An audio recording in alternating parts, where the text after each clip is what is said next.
You know, when you really get into a topic like history, you always want to dig a little deeper. And well, today we're going deep into samurai history. That's right. And I think what's really fascinating about the samurai is that their influence goes way beyond, the typical imagery we have of them with the swords and the shoguns. Yeah. And we're going to look at their entire timeline, Yeah, the whole thing. from how they first came about to what influence they have on Japan, even to this day. It's really a legacy that lasted for well over 1,000 years and had an impact on every aspect of Japanese society. Yeah. So let's get into it. Let's do it. Now, our sources take us way back to the Heian period. This is 794. Right. And this is kind of where the samurai really started to come into their own. Yeah, they were instrumental in securing the northern regions of Japan during this period. What set them apart from other warriors or other factions at the time? Well, it was really their military prowess that started to elevate their social standing during this time. I see.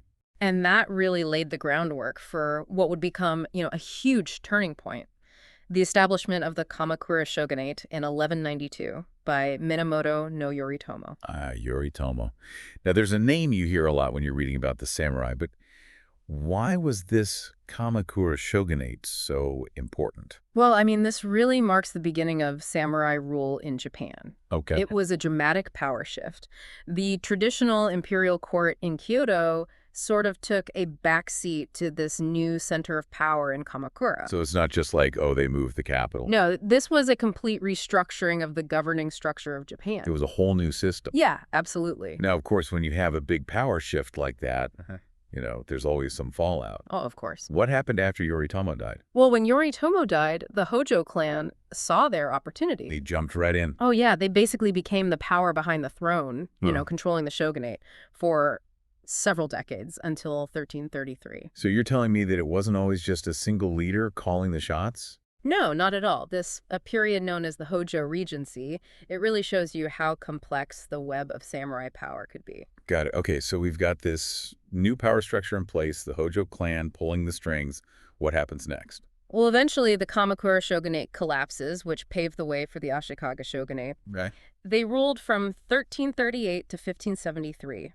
And this era was much more unstable than the Kamakura period. Okay. There was a lot of internal conflict and division within the samurai ranks.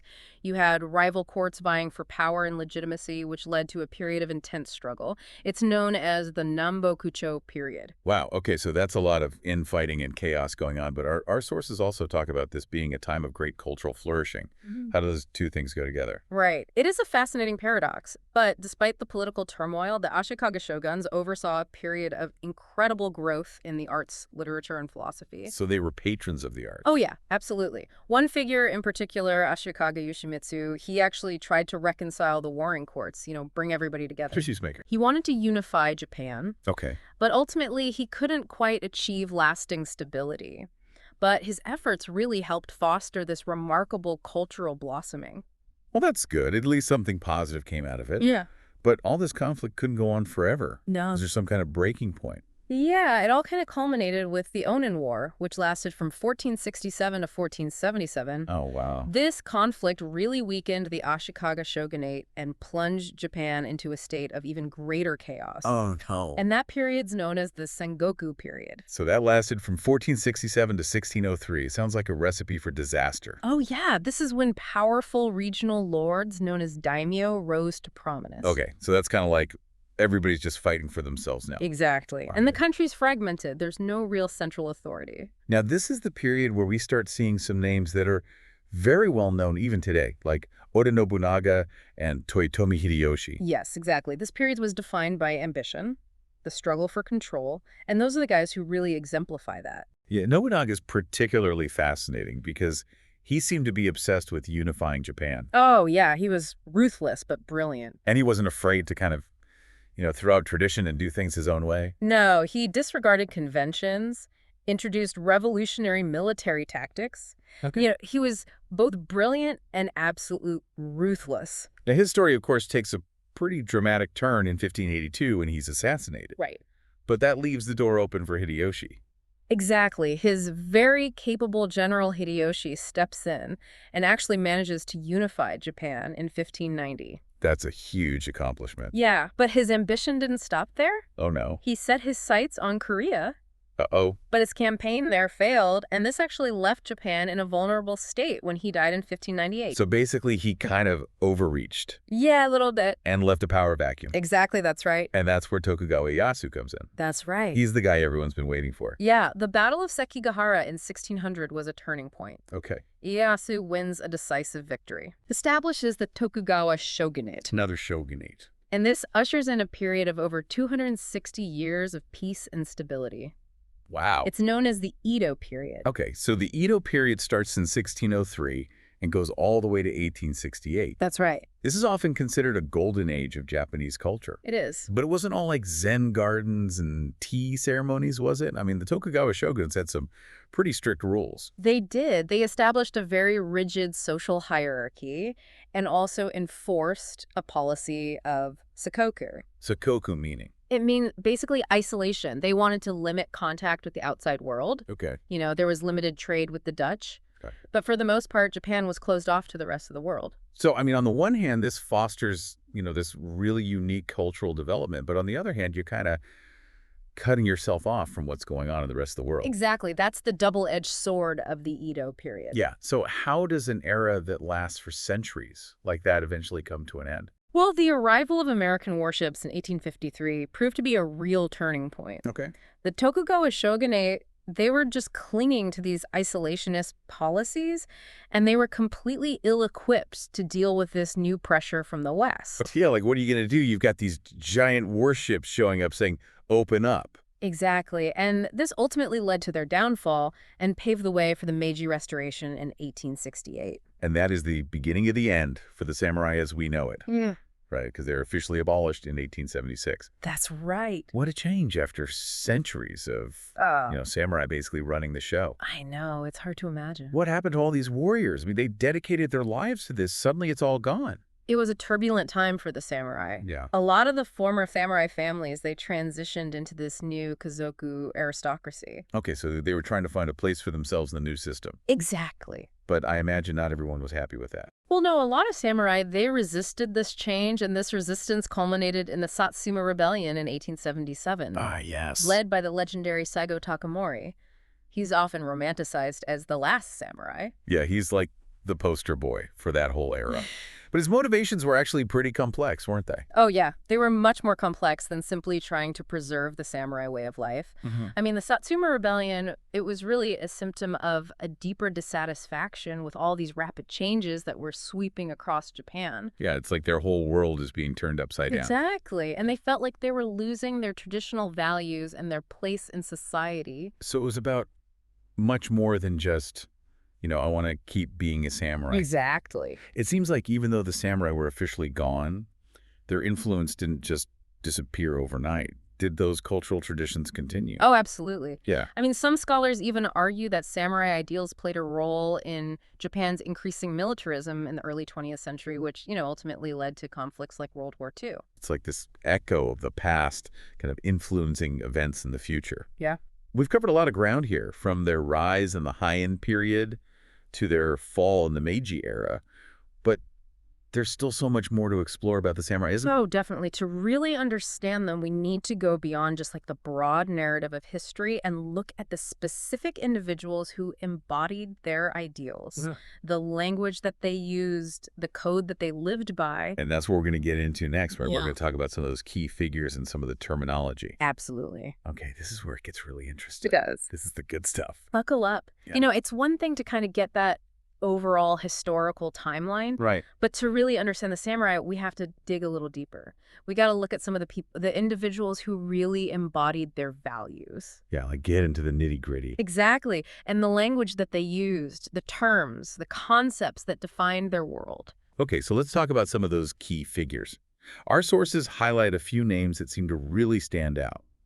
One that I think really captures the imagination is Minamoto Musashi. Ah, Musashi. Yeah, he's considered by many to be the greatest swordsman who ever lived. Yeah, he's got that legendary status. I mean, he's undefeated in over 60 duels. That's incredible. Pretty impressive. But he was more than just a fighter. He also wrote The Book of Five Rings. Okay. which is a classic text on strategy and philosophy. I mean, people still study it today. Right. So he really embodies that idea of the warrior philosopher. Right. So it's not just about, physical strength and skill. No, it's about the mental game, too. The mind is just as important. Absolutely. All right, then there's Date Masamune. Ah, the one-eyed dragon. Now that's a nickname that gets your attention. Yeah, he was a powerful daimyo, Okay. known for his military achievements. But what's interesting about him is that he was also a patron of Christianity. Really? Yeah, he even tried to establish relations with the Pope. Wow. Okay, so that's not something you would typically associate with samurai culture. Not necessarily, but it just shows you that there was more diversity of thought and belief than we might think. Right, so these individuals, they could kind of break out of those stereotypical molds. Absolutely. Okay, now, our sources also mention Sakamoto Ryoma. Now, he wasn't your typical warrior, was he? No, he was more of a visionary, a reformer. He played a key role in the Meiji Restoration. So he was kind of ahead of his time. Yeah, he understood that Japan needed to modernize to survive in a changing world. He was instrumental in forming alliances that ultimately led to the downfall of the shogunate. Wow, so these are just a few examples of some really fascinating figures who I think really give us a more well-rounded view of what it meant to be a samurai. Definitely. Now let's talk about some of the terminology that our sources highlight because this really helps us to understand their world. Absolutely. So you've got terms like Bushi, Daimyo Ronin, and of course Bushido. Let's break those down a little bit. Sure. So what about Bushi? What does that mean? Bushi is really just a general term for warrior, Okay. often used interchangeably with samurai. Got it. It just emphasizes that martial aspect of their identity. Okay, then you've got Daimyo. Now these were the big players, right? Yeah, these were the powerful feudal lords Okay. who controlled vast territories. They had their own armies of samurai under their command. Okay, so they were like the regional bosses. Yeah, essentially they were constantly vying for power and influence. What about Ronin? I've always been fascinated by the idea of the Ronin. Yeah, the masterless samurai. Yeah, there's something kind of romantic about that image. Yeah. The lone warrior wandering the land, seeking adventure or revenge. Right, it's a popular trope in samurai movies and literature for a reason. Was there some truth to that image, though? Yeah, I mean, they were samurai who, for various reasons, had lost their lord's patronage. Okay. Some were disgraced, others, maybe they just found themselves on the losing side of a battle, so Right. their lives were often very precarious. Yeah, I can imagine. They would wander in search of new opportunities or maybe a chance to regain their honor. Okay, so there is some historical basis for that romantic image. Now let's talk about Bushido.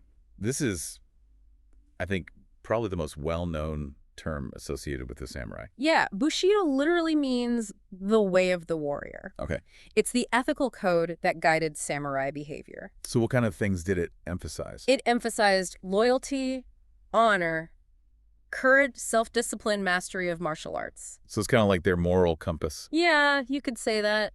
It's important to remember, though, that it wasn't like a written set of rules. Okay. More like a set of principles that evolved over time. Right. Different clans and individuals might interpret it slightly differently. So it was open to interpretation in a way. Yeah, to some extent, but the core values were pretty consistent. And it wasn't just about fighting, was it? No, it was a way of life. It influenced everything from their personal conduct to their political decisions. How they interacted with other people, how they made decisions. Even how they approached death. Wow, so it really permeated every aspect of their being. It did. Now, all of this, of course, existed within pretty strict social hierarchy. Yeah. Our sources mention that samurai were at the top of this pyramid, Right. followed by farmers, artisans, and merchants. Yeah, that's the traditional feudal order. Why was that structure so important? Well, it reflects the values of that society. Samurai, as the warrior class, were seen as the protectors of society. Okay. They were responsible for maintaining order, security, so their status reflected that responsibility. And farmers were valued because they provided the essential food. They kept everybody fed. Right. Okay, so artisans and merchants were kind of seen as less essential. In a way, yeah, their work was considered less vital to the survival of society. So this social hierarchy really kind of dictated how people lived their lives. Hmm. But let's move on now to something I think a lot of people find really fascinating. Let's talk about samurai warfare. Okay, let's get into it. This is where I think a lot of the popular images come from. And our sources really go into detail about the tactics and the evolution of combat styles. It's way more than just, one guy with a sword against another guy. Oh, yeah, it's much more complex than that. I mean, the image of the lone swordsman in a duel, that's definitely part of the story. Right. But it's just one piece of a much bigger puzzle. I mean, samurai were incredibly versatile warriors. Okay. They could fight individually and as part of organized units. They were skilled horsemen. They used bows and arrows. They developed these intricate formations and strategies to adapt to different situations. So they had to be adaptable. Oh, yeah. They couldn't just rely on one thing. They had to be masters of many different types of combat. What are some of the less obvious aspects of samurai warfare that our sources talk about? Well, they were masters of siege warfare. Okay. So they could attack and defend castles and fortresses using all sorts of ingenious techniques. They also developed naval tactics. I mean, they fought on water, too. Okay. Yeah, and this is interesting. They were really good at psychological warfare. Okay, what do you mean by that? Well, they used things like war cries and intimidating armor and banners and flags to demoralize their enemies. They knew how to play mind games. So it's not just about physical strength, it's about breaking the enemy's spirit. Exactly. Yeah. You want to gain a psychological advantage, if you can. Now, didn't some samurai also specialize in stealth and espionage? You're talking about ninjas. Yeah, the ninjas. I mean, you can't talk about samurai without talking about ninjas. Right. They're shrouded in mystery. Yeah, there's all these legends and stories. Historians still debate their exact role and methods, Okay. but there's no doubt that they played a significant role in samurai conflicts. They were highly skilled operatives, they gathered intelligence, conducted sabotage. They were like the special forces of their time. So we've got individual combat with swords, bows, spears. We've got mounted warfare with horsemen. We've got organized units fighting in formations. We've got siege warfare, naval battles, psychological warfare, and we've got ninjas. Wow, that's a pretty comprehensive list. It's a lot. It's pretty impressive. It's important to remember, though, that all of this was tied to the Bushido Code. Right. Warfare wasn't just about winning. It was about honor duty, living up to those ideals of the warrior. So the battlefield was kind of like a testing ground for their character. In a way, yeah, it was where they could prove their courage, their loyalty, their self-discipline in the face of death. Wow. It's really fascinating how these values kind of permeated everything they did, even warfare. It did. We've gone pretty deep into the samurai world here. We've seen their rise, their fall, their social structures, their combat prowess. But there's one more thing we need to talk about, and that's their lasting impact. What echoes of the samurai can we still see in modern Japan? Right. I mean, how did they influence the nation that we know today, both in positive and negative ways?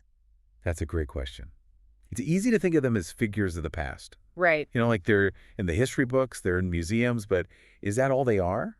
Or do they still have a presence in the modern world? That's what we need to explore next. Okay, I'm ready to be surprised. So we've really journeyed through, centuries of samurai history. We have. We've seen their rise and fall, their intricate social structures, their combat prowess. And all the complexities that go with it. Exactly. And now I think we need to kind of step back and ask ourselves, what about their lasting impact? What influence did they have on modern Japan? Yeah, it's easy to think of the samurai as relics of the past, confined to history books and museums. Right. But their impact is much more profound and pervasive than that. Okay, so what are some examples of how these ancient samurai ideals still echo in a modern, technologically advanced nation like Japan? Well, one example is the emphasis on discipline, respect for hierarchy, and group harmony. Yeah, that sounds familiar. Those are values that were deeply ingrained in Bushido, and they're Yeah. still very evident in Japanese work culture today. So you're saying there's a connection between the samurai code and like how Japanese companies operate? Absolutely. I mean, dedication, loyalty, a strong sense of collective responsibility, those are highly valued traits in the Japanese workplace. That makes sense. And it goes beyond just the corporate world. You see it in the education system, too. Really? Yeah, respect for teachers, a focus on group activities. Those are really important aspects of Japanese education. It's like those samurai values have kind of seeped into the fabric of society. Exactly. It's a cultural DNA that's been passed down through generations. And it still influences how people behave and interact with each other. Absolutely. So it's not just about, the romanticized image of the warrior with a sword. Right. It's about a way of thinking, a way of life. And those stories continue to captivate us, don't they? Oh, yeah, absolutely. I mean, samurai films, literature, manga, video games, The whole genre. hugely popular in Japan and around the world. Why do you think those stories resonate so much with people? I think it's because they tap into these universal themes of honor, loyalty, self-sacrifice. Yeah, we're all drawn to those stories of warriors adhering to a code, dedicating themselves to mastering their craft facing danger with courage. Right, those are timeless themes that speak to something deep within us. But we also have to remember that the samurai legacy is not without its complexities and contradictions. That's a really important point. Their history is intertwined with violence and rigid social hierarchies and the suppression of certain groups. Yeah, we can't romanticize their past without acknowledging those darker aspects. It's all about approaching history with a critical eye. Absolutely appreciating the parts of samurai culture that resonate with us, Right. but also recognizing that their story, like most historical narratives, is rarely black and white. Exactly. So where does that leave us? What's the takeaway for our listener who's been on this deep dive into samurai history with us? I think the key takeaway is that even though the samurai are figures of the past, their story still has so much to teach us. Okay, like what? Well, they offer a lens through which we can examine our own values, I see. our understanding of duty and honor, Right. the ways in which tradition and modernity can coexist. It's like holding up a mirror to ourselves in a way, Exactly, and they challenge us to grapple with the complexities of history. because it's never simple, is it? No, it's never simple, and to recognize that the echoes of the past can still be felt in the present. That's a powerful thought. Yeah. And as we wrap up this deep dive, I'm left wondering how the samurai would view the Japan of today. It's a good A question. nation that has embraced technological advancement, global interconnectedness, but still retains that deep respect for tradition and cultural heritage. It's a fascinating paradox. It really is, and there's probably no easy answer, Probably not. but it's definitely something worth thinking about. Absolutely. Thanks for joining us on this journey through samurai history. It's been a pleasure.